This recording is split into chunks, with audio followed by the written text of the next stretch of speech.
علی ایک ذہین اور شرارتی بچہ تھا۔ وہ اسکول میں سب سے اچھا طالب علم تھا، لیکن کبھی کبھار والدین کی بات نہیں سنتا تھا۔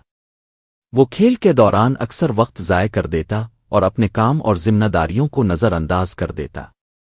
ایک دن علی نے اسکول سے واپس آ کر والدین کی اجازت کے بغیر دوستوں کے ساتھ کھیلنے کا فیصلہ کیا۔ وہ خوشی خوشی کھیل رہا تھا اور بارش کا اندازہ نہیں تھا۔ اچانک بادل چھا گئے اور بارش شروع ہو گئی۔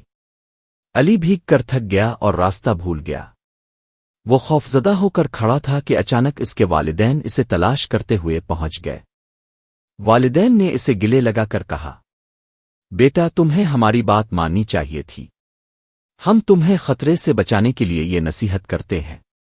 علی نے شرمندگی سے سر جھکا دیا اور دل میں سوچا، اللہ کی رضا کے لیے والدین کی بات سننا ضروری ہے۔ اگر میں ان کی ہدایت مان لیتا تو یہ سب پریشانی نہ ہوتی۔